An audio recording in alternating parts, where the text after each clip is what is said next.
Knowledge. The 4th of October, 1960. Vijacharana Sampano. Consummate in knowledge and conduct. I'm going to talk about knowledge, the highest level of knowledge, not ordinary knowledge. Ordinary knowledge is adulterated with a lot of defilements and mental fermentations, and so it's called hetimavija, lower knowledge. Lower knowledge is something everyone has, Buddhist and non-Buddhist alike. The various branches of worldly knowledge that people study from textbooks so as to run their societies and administer their nations. And then there are the special branches of knowledge, the scientific ways of thinking that people use to invent all sorts of amazing contraptions for the human race. Things like clairvoyance, television, clairaudience, telephones, and powers of levitation, airplanes. They've gotten to the point where these contraptions can work in place of people. During the last war, for instance, I heard that they were able to drop bombs on other countries without sending people along with them. With a push of a button they could tell the missile where to go, what to do, and when it had finished the job to their satisfaction, have it come back home. This is what's called progress in worldly knowledge, or Lokya Vija. This kind of knowledge is common all over the world, and falls into the two sorts that I've mentioned. The sort that comes from studying books, Sutamayapanya, and the sort that comes from thinking things through, or Chintamayapanya. This second kind of knowledge arises within the mind itself. People with a lot of education in the theoretical sciences work with their thinking. They think to the point where an idea appears as a picture in the mind, like an ugahanimitta, spontaneous image. When the picture appears in the mind, they may sketch it down on paper, and then experiment with physical objects to see if it works. If it doesn't work, they make adjustments, creating a new idea from their old idea, adjusting it a bit here, expanding it a bit there, keeping at it until they find what works in line with their aims. If we think about this on a shallow level, it's really amazing. But if we think a little bit deeper, it's not so amazing at all. They take their starting point with something really simple. For example, how to make a small person large, or a large person small. Something really, really simple. Then they take a mirror and bend it in, so that a tall person will turn into a small person. They bend it out, so that a small person will become tall. That's all to begin with. Then they keep thinking along these lines until they can take a faraway object and make it appear up close. The people who get these things started tend to be military strategists. They're the ones who usually get these ideas first. Another important branch of science is medicine. People in both these branches have to think deeper than people in general. For example, people in ships out at sea got it into their heads that they'd like to see the ships approaching them from a distance. How can we see them? How can we get their image to appear in our ship? They worked on this idea until they succeeded. First they started out really simple-minded, just like us. Simple-minded in what way? They thought like a mirror, that's all, nothing special.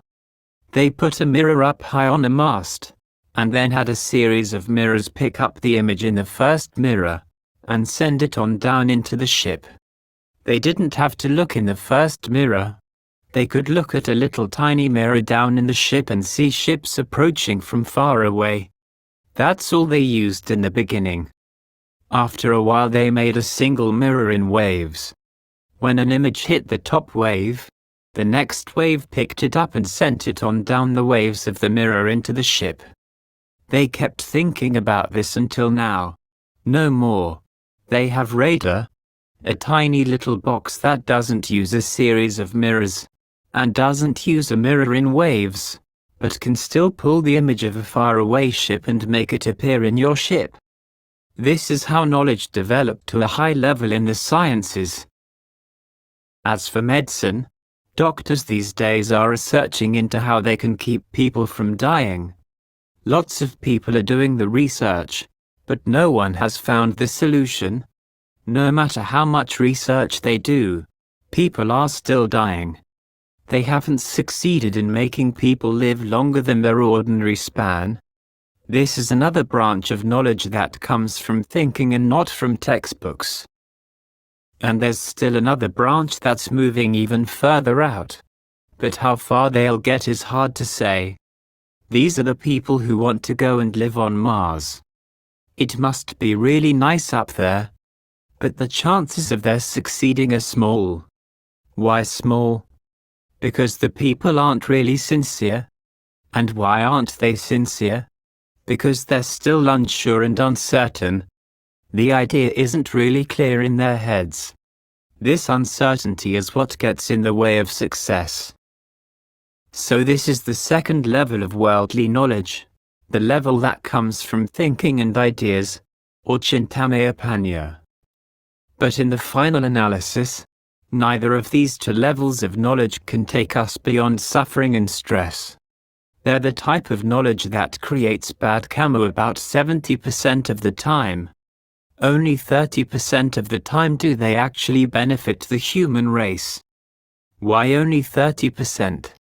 If another war gets started, total disaster.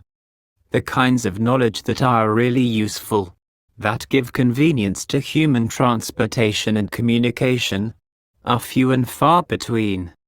For the most part, worldly knowledge is aimed at massive killing, at amassing power and influence. That's why it doesn't lead beyond suffering and stress, doesn't lead beyond birth, aging, illness, and death. Take, for instance, the countries at present that are clever in building all kinds of weapons. They sell their weapons to other countries, and sometimes those other countries use the weapons to kill people in the countries that built them. There are countries that can't build their own weapons, yet they declare war on the countries who gave them military aid. That's about as far as the results of worldly knowledge can take you. This is why the Buddha taught us a higher level of knowledge, Dhamma knowledge. Dhamma knowledge arises in two ways, through thinking and through not thinking. The first level of thinking is called appropriate attention, Yoniso manasikara. When we hear the Dhamma, we have to use appropriate attention to consider things before we are asked to believe them. For instance, suppose we want to make merit. We simply hear the word merit and we want some, but usually without stopping to think about what sorts of things are appropriate to give as donations, and what sorts of people are appropriate to receive our meritorious offerings. You have to consider things carefully. Consider yourself, then consider the object you want to give, and then consider the recipient of the object, to see if all these things go together. Even if they don't, you can still go ahead and give the object. Of course, but it's best that you know what you're doing, that you're not acting out of delusion, not simply acting out of desire. If you want merit and simply act without giving appropriate attention to things, you're lacking the kind of discernment that comes from thinking, Chintamaya. You have to reflect on things on many levels if you want your act of merit-making to lead to purity. This is called doing good based on discernment. This is what's meant by Kusala Dhamma, the quality of skillfulness. Kusala Dhamma is a name for discernment, but usually we don't translate that way in Thai. We think of Kusala as just another word for merit. Actually, Kusala can be a noun, and it can also be an adjective. As a noun, it means the demeanor by which a person acts in good ways, in body, speech, and mind. As an adjective, it refers to this and that kind of act leading to this and that kind of purity.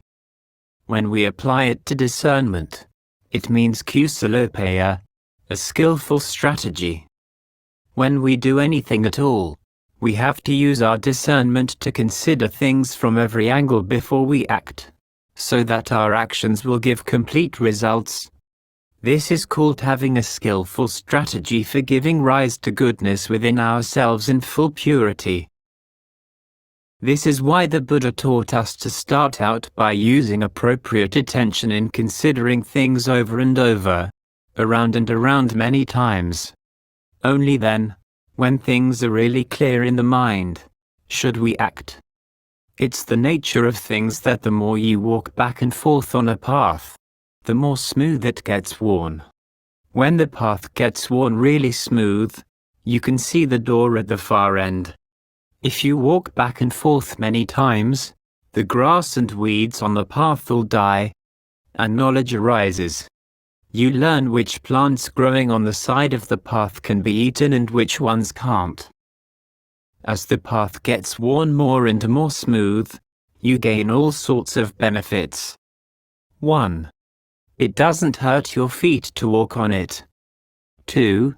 You learn what's growing along the side of the path, which plants can be eaten, and what uses there are for the plants that can't.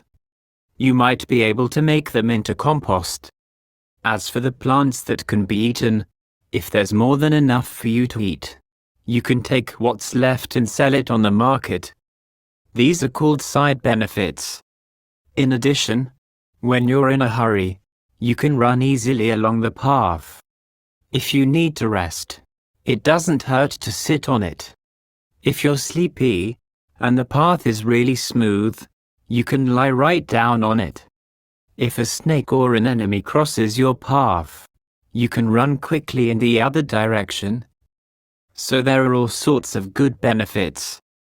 In the same way, when we plan to make merit or do anything skillfully, we should think things over, back and forth, many times before acting, and will get good results. This is the first level of thinking, called Chintamaya. The next level goes deeper. It's called directed thought, Vitakka, and evaluation, Vichara. This level isn't said to be a part of Chintamaya, but it's a similar sort of thing, only with a difference. That's why it has to be given another name, Bhavanamaya, the discernment that comes with meditation. When you meditate, you have to think. If you don't think, you can't meditate, because thinking forms a necessary part of meditation. Take jhana, for instance. Use your powers of directed thought to bring the mind to the object, and your powers of evaluation to be discriminating in your choice of an object. Examine the object of your meditation until you see that it's just right for you. You can choose slow breathing, fast breathing, short breathing, long breathing, narrow breathing, broad breathing, hot, cool, or warm breathing. A breath that goes only as far as the nose. A breath that goes only as far as the base of the throat. A breath that goes all the way down to the heart. When you've found an object that suits your taste, catch hold of it and make the mind one, focused on a single object. Once you've done this, evaluate your object. Direct your thoughts to making it stand out. Don't let the mind leave the object. Don't let the object leave the mind. Tell yourself that it's like eating. Put the food in line with your mouth. Put your mouth in line with the food. Don't miss. If you miss, and go sticking the food in your ear, under your chin, in your eye, or on your forehead, you'll never get anywhere in your eating. So it is with your meditation. Sometimes the one object of your mind takes a sudden sharp turn into the past, back hundreds of years. Sometimes it takes off into the future, and comes back with all sorts of things to clutter your mind. This is like taking your food, sticking it up over your head, and letting it fall down behind you. The dogs are sure to get it. Or like bringing the food to your mouth and then tossing it out in front of you.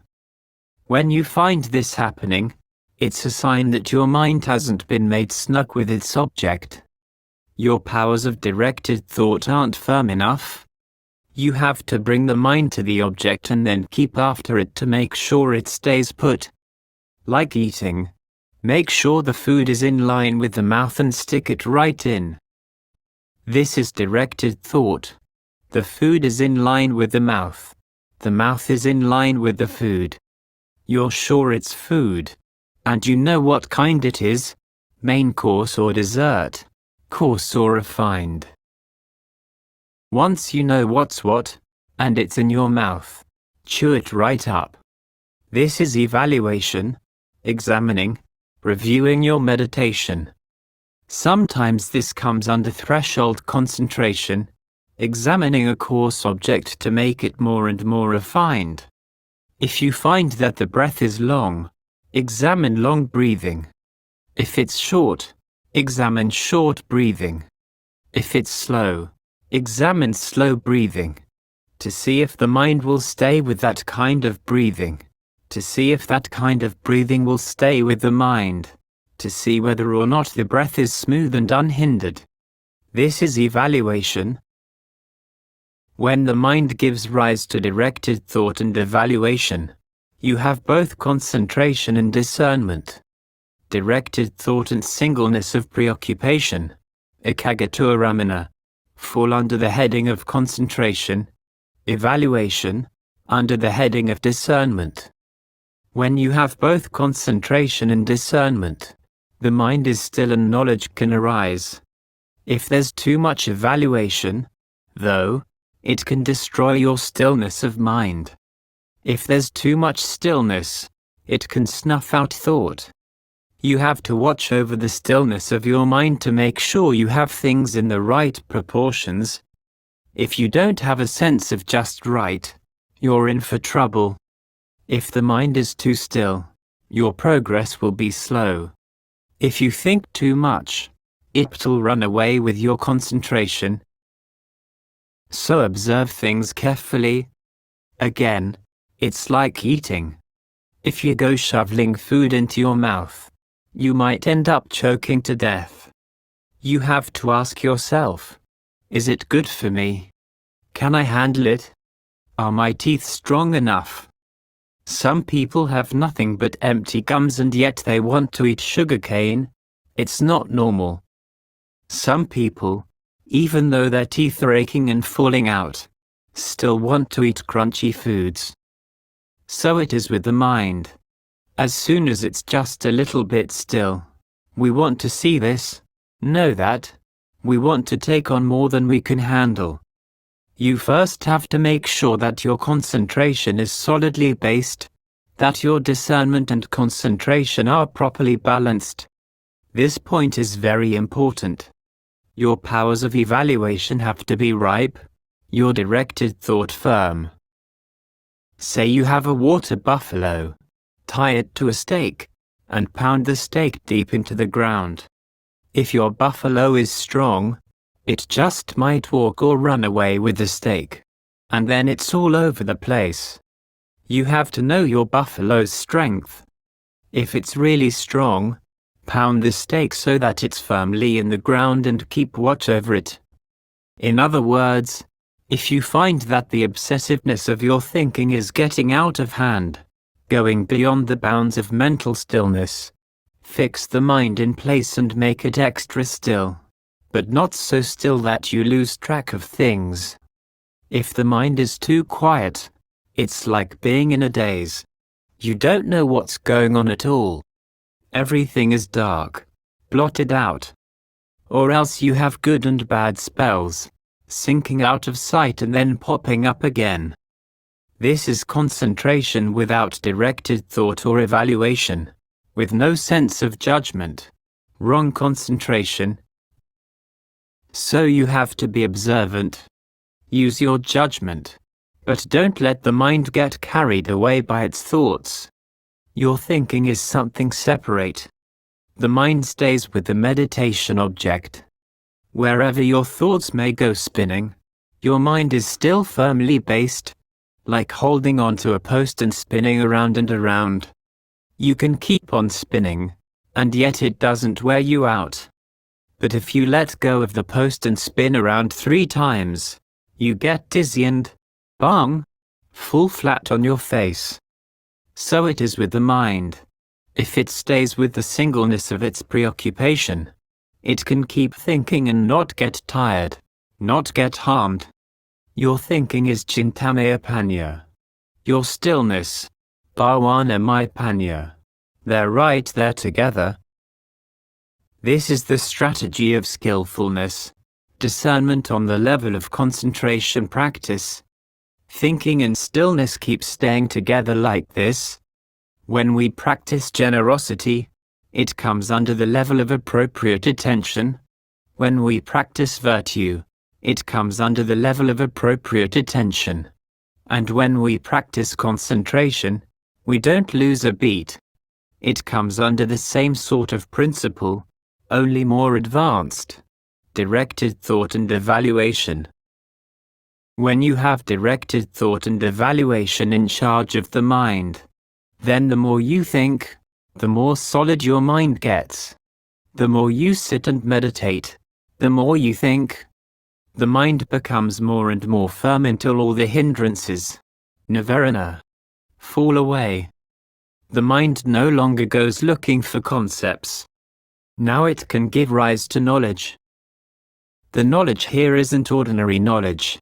It washes away your old knowledge. You don't want the knowledge that comes from ordinary thinking and reasoning. Let go of it. You don't want the knowledge that comes from directed thought and evaluation. Stop. Make the mind quiet. Still. When the mind is still and unhindered, this is the essence of all that's skillful and good. When your mind is on this level, it isn't attached to any concepts at all. All the concepts you've known, dealing with the world or the Dhamma, however many or few, are washed away. Only when they're washed away can new knowledge arise. This is why we're taught not to hold on to concepts, all the labels and names we have for things. You have to let yourself be poor. It's when people are poor that they become ingenious and resourceful. If you don't let yourself be poor, you'll never gain discernment. In other words, you don't have to be afraid of being stupid or of missing out on things. You don't have to be afraid that you've hit a dead end. You don't want any of the insights you've gained from listening to others or from reading books, because they're concepts and therefore inconstant. You don't want any of the insights you've gained by reasoning and thinking, because they're concepts and therefore not self.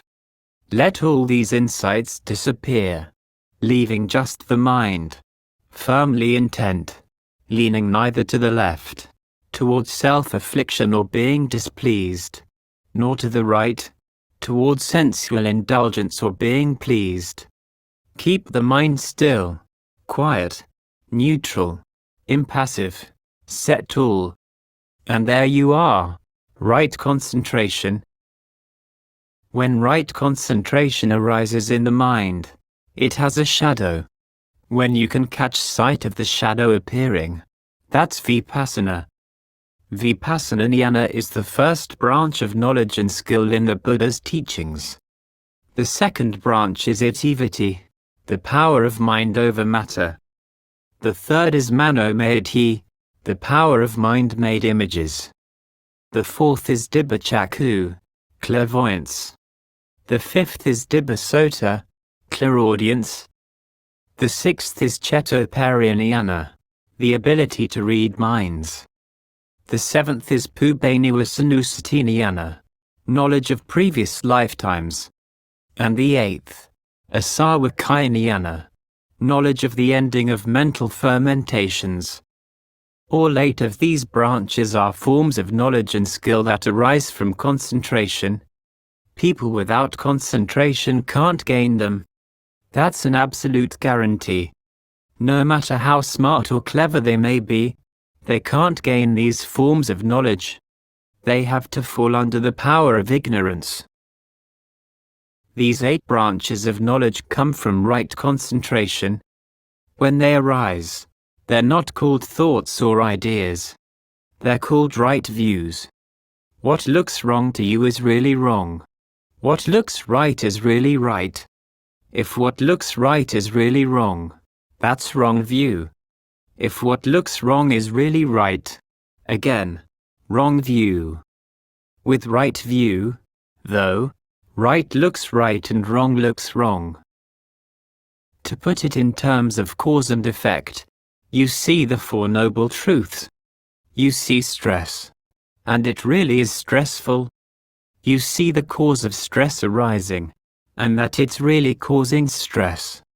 These are noble truths. Absolutely, undeniably, indisputably true. You see that stress has a cause. Once the cause arises, there has to be stress. As for the way to the disbanding of stress, you see that the path you're following will, without a doubt, lead to Nibbana. Whether or not you go all the way, what you see is correct. This is right view.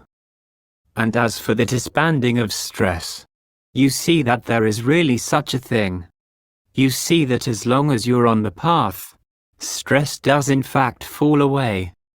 When you come to realize the truth of these things in your heart, that's Vipassana. To put it even more simply, you see that all things, inside as well as out, are undependable.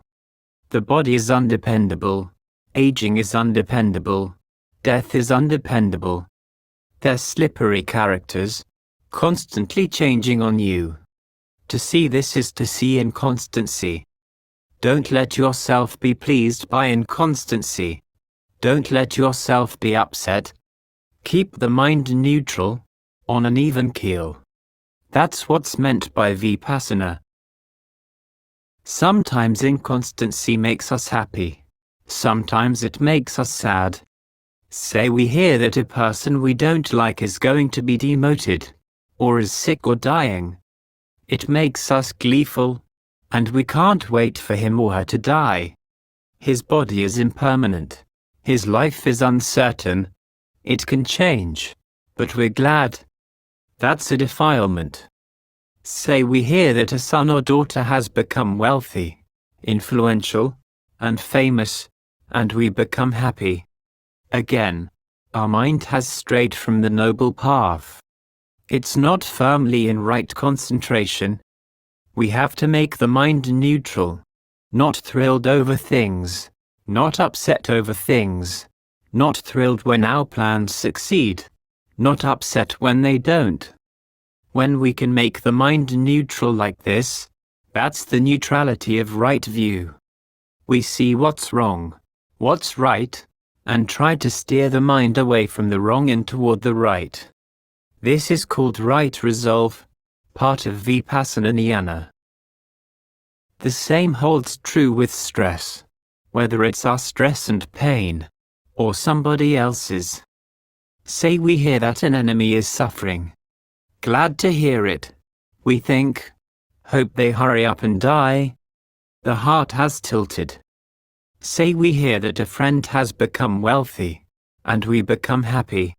Or a son or daughter is ill, and we become sad. Our mind has fallen in with suffering and stress. Why? Because we don't have any knowledge. We're unskilled. The mind isn't centered. In other words, it's not in right concentration. We have to look after the mind. Don't let it fall in with stress. Whatever suffers, let it suffer, but don't let the mind suffer with it.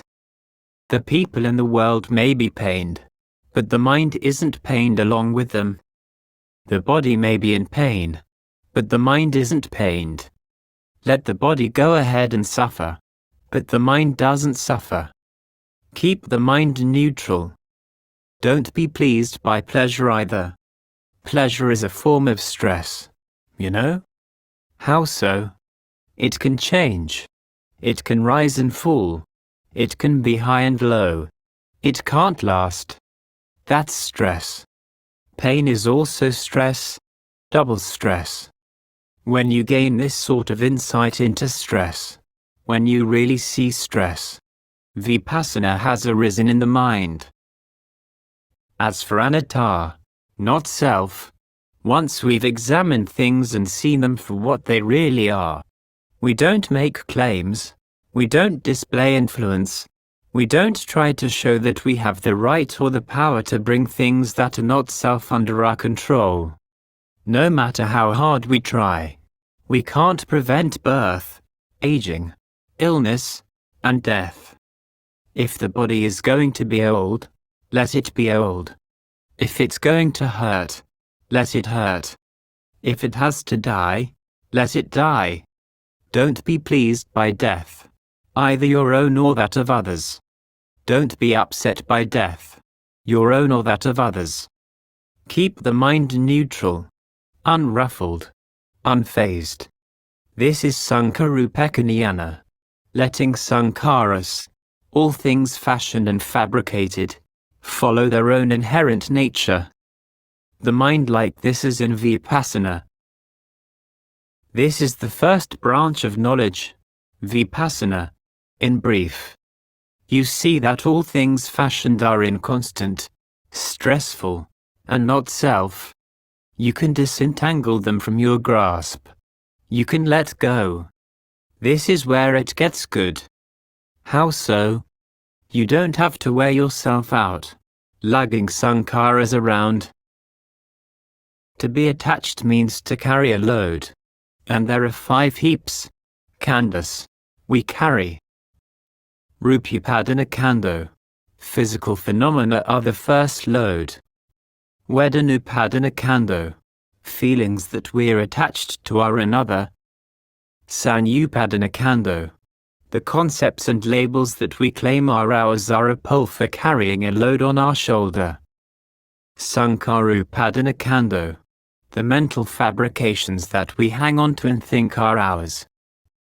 Vinyanupadana khandho, our attachment to sensory consciousness. Go ahead, carry them around. Hang one load from your left leg and one from your right. Put one on your left shoulder and one on your right. Put the last load on your head. And now, carry them wherever you go, clumsy, encumbered, and comical.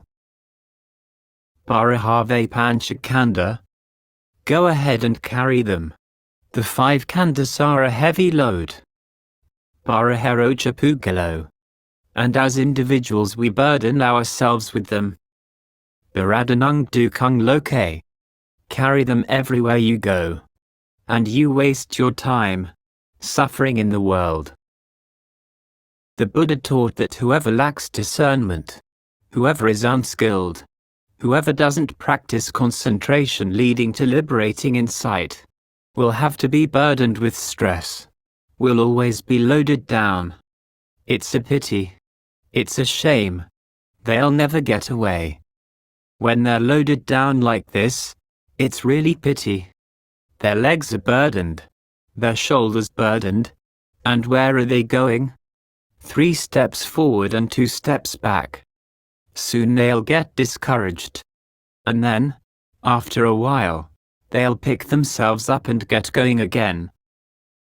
Now, when we see inconstancy, that all fabrications, whether within us or without, are undependable, when we see that they're stressful, when we see that they're not ourself, that they simply whirl around in and of themselves, when we gain these insights, we can put down our burdens, that is, let go of our attachments. We can put down the past, i.e., stop dwelling in it. We can let go of the future, i.e., stop yearning for it. We can let go of the present, i.e., stop claiming it as the self. Once these 3 big baskets have fallen from our shoulders, we can walk with a light step. We can even dance. We're beautiful. Wherever we go, people will be glad to know us. Why? Because we're not encumbered. Whatever we do, we can do with ease. We can walk, run, dance, and sing, all with a light heart. We're Buddhism's beauty, a sight for sore eyes, graceful wherever we go. No longer burdened, no longer encumbered, we can be at our ease. This is Vipassana, the first branch of knowledge. So, now that we've cleared away these splinters and thorns so that everything is level and smooth, we can relax. And now we're ready for the knowledge we can use as a weapon. What's the knowledge we use as a weapon? Itiviti. We can display powers in one way or another, and give rise to miraculous things by way of the body, by way of speech, or by way of the mind. We have powers we can use in doing the work of the religion. That's called itiviti. But in the canon they describe it as different kinds of walking. Walking through the water without getting wet. Walking through fire without getting hot. Staying out in the rain without getting chilled. Staying out in the wind without getting cold. Resilient enough to withstand wind, rain, and sun. If you're young, you can make yourself old. If old, you can make yourself young. If you're tall, you can make yourself short. If short, you can make yourself tall. You can change your body in all kinds of ways. This is why the Buddha was able to teach all kinds of people. If he was teaching old people, he'd make his body look old. Old people talking with old people can have a good time because there's no distrust or suspicion. If he met up with pretty young women, he could make himself look young. He'd enjoy talking with them. They'd enjoy talking with him and not get bored. This is why the Dhamma he taught appealed to all classes of people. He could adapt his body to fit with whatever type of society he found himself in. For instance, if he met up with children, he'd talk about the affairs of children, act in a childlike way. If he met up with old people, he'd talk about the affairs of old people. If he met up with young men and women, he'd talk about the affairs of young men and women. They'd all enjoy listening to what he had to say, develop a sense of faith, become Buddhists, and even ordain. This is called itiviti. Next is Manometi Power in the area of the mind. The mind acquires power. What kind of power? You can go wherever you want. If you want to go sightseeing in hell, you can. If you want to get away from human beings, you can go sightseeing in hell. It's nice and relaxing. You can play with the denizens of hell, fool around with the denizens of hell. Any of them who have only a little bad karma can come up and chat with you, to send word back to their relatives. Once you get back from touring around hell, you can tell the relatives to make merit in a dead person's name. Or, if you want, you can travel in the world of common animals and chat with minor birds, owls, any kind of bird, or with four-footed animals, two-footed animals. You can go into the forests, into the wilds, and converse with the animals there. It's a lot of fun, not like talking with people. Talking with people is hard. Talking with animals is easy. You don't have to say a lot. Simply think in the mind. Tell them stories. Ask them questions. Like, now that you're an animal, what do you eat? Do you get enough to stay full and content? You find that you have a lot of companions there, people who used to be your friends and relatives. Or, if you want, you can travel in the world of the hungry ghosts. The world of the hungry ghosts is even more fun. Hungry ghosts come in all different shapes and sizes, really entertaining. The hungry ghosts. Some of them have heads as big as large water jars. but their mouths are just like the eye of a needle. That's all. No bigger than the eye of a needle. Some of them have legs 6 yards long, but hands only half a foot. They are amazing to watch, just like a cartoon. Some of them have lower lips with no upper lips. Some of them are missing their lips altogether, with their teeth exposed all the time. There are all kinds of hungry ghosts. Some of them have big, bulging eyes, the size of coconuts. Others have fingernails as long as palm leaves. You really ought to see them. Some of them are so fat they can't move. Others so thin that they're nothing but bones. And sometimes the different groups get into battles, biting each other, hitting each other. That's the hungry ghosts for you. Really entertaining. This is called Manometi. When the mind is firmly established, you can go see these things. Or you can go to the land of the Nagas, the different lands on the human level. Sometimes, when you get tired of human beings, you can go visit the heavens, the heaven of the 4 great kings, the heaven of the guardians of the hours, the 33 gods, all the way up there to the Brahma worlds. The mind can go without any problem. This is called Manometi. It's a lot of fun. Your defilements are gone. Your work is done. You've got enough food to eat and money to spend, so you can go traveling to see the sights and soak up the breezes. That's Manometi. Dibbachaku, clairvoyance. You gain eyes on 2 levels. The outer level is called the Mangsachaku, the eye of the flesh, which enables you to look at human beings in the world, devas in the world. The eye of discernment allows you to examine the defilements of human beings, those with coarse defilements, those with thick defilements, those with faith in the Buddha's teachings, those with none, those who have the potential to be taught, those with no potential at all. You can consider them with your internal discernment. This is called Panyachaku, the eye of discernment. In this way you have eyes on 2 levels.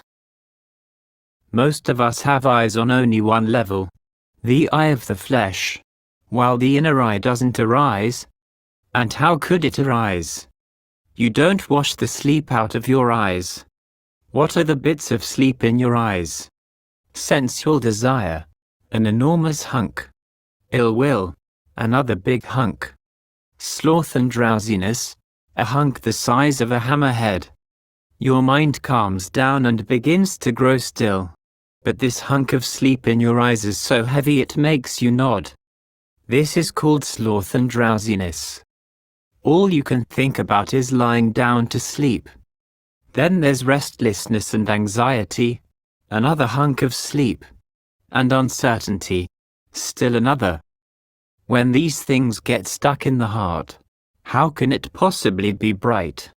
It's dark on all sides. Now, when you develop your meditation and bring the mind to stillness, that's called getting the sleep out of your eyes. Directed thought loosens it up, and evaluation rinses it out. Once your eyes gets rinsed and washed clean this way, they can see clearly. The eye of your mind becomes the eye of discernment. This is called Dibbachaku. Dibbasota, clairaudience. There are 2 levels of ears as well. The outer ears are the ones made of skin. The inner ear is the ear of the heart. The ear of the heart doesn't appear for the same sort of reason. It's full of earwax. You never clean it out. You don't build up any goodness in the area of the mind. The mind isn't centered in concentration. When it's not in concentration, and hears an attractive sound, it can't stay still. Your ears are full of wax. You hear people gossiping or cursing each other out, and you love to hear it. This is a humongous hunk of wax stuck in your ear. As for the Dhamma, you're not really interested in listening, which is why there's nothing but earwax. Earwax stuck in your mind. Earwax all over everything outside. This is why your powers of clairaudience don't arise. Clairaudience is really refreshing. You don't have to waste your time listening. If you feel like listening, you can hear anything. What the hungry ghosts are talking about. What common animals are talking about. What the devas are talking about. How fantastic it is to be in heaven. You can hear it all. Unless you don't want to listen. Like a radio. If it's turned on, you can hear it loud and clear. If it becomes a nuisance, you don't have to keep it on. If you have this skill, you can turn it on to listen for the fun of it. If you don't want to listen, you can turn it off in an instant. This is called clairaudience, one of the skills of concentration practice. Another skill is Chatoparyaniana, the ability to read minds, to see if people are thinking good thoughts or bad, high, low, crude, evil. You can use this insight to know. This is called Chatoparyaniana, an important skill. Then there's Vipassana, the ability to remember previous lives, and Disbanding, the ability to clean out the mind, washing away all the ignorance, craving, and clinging inside it. You can keep ignorance from arising in the heart. You can keep craving from taking charge of the heart. You can make sure that there's no clinging or attachment. When you can let go of your defilements, kamajaho, when you're not stuck on sensual objects or sensual desires, dittijaho, when you're not stuck on views and opinions, avijjajaho, when you don't mistake ignorance for knowledge and can let it go without any attachment, when you don't latch onto evil, when you don't latch onto your own goodness, when you can spit out evil and goodness, without holding onto them as your own, letting them go in line with their nature, that's called Disbanding, the knowledge of the ending of the fermentations in the mind. This is the third noble truth, the truth of cessation, achieved through the practices that give rise to knowledge and skill. These are the skills that arise from meditation practice. They are Ruparamavijja, higher learning in the area of the religion. When you've got them, you can be at your ease. At ease if you die, at ease if you don't. You don't have to build a rocket to go to Mars. You can live right here in the world, and nothing will be able to harm you. In other words, you know what things are dangerous, what things are harmful, and so you leave them alone and don't touch them. This way you can live in safety and peace. The heart can stay blooming and bright like this at all times. This is why we should be earnest and strict with ourselves in the practice, so that we can achieve the aims we all want. Here I've explained the 8 knowledges in brief. If I were to go into detail, there would be lots more to say. To boil it down, all these forms of knowledge come from stillness. If the mind isn't still, they don't arise. At best, if the mind isn't still, you can gain knowledge only from listening, reading, or thinking things over. But the person who can stop thinking, stop pondering, and yet still be intelligent, that's something really amazing, something that goes against the currents of the world. Normally, people in the world have to study and read, think and ponder, if they want to be intelligent. But with the Dhamma, you have to stop thinking, stop writing, stop memorizing, stop doing in order to gain the highest level of knowledge. This is something that goes against the currents of the world and that human beings find hard to do. But when you become intent in the practice that gives rise to knowledge, you'll succeed in line with your aspirations. Having talked on the theme of Vijjacharana Sampano, I'll end right here.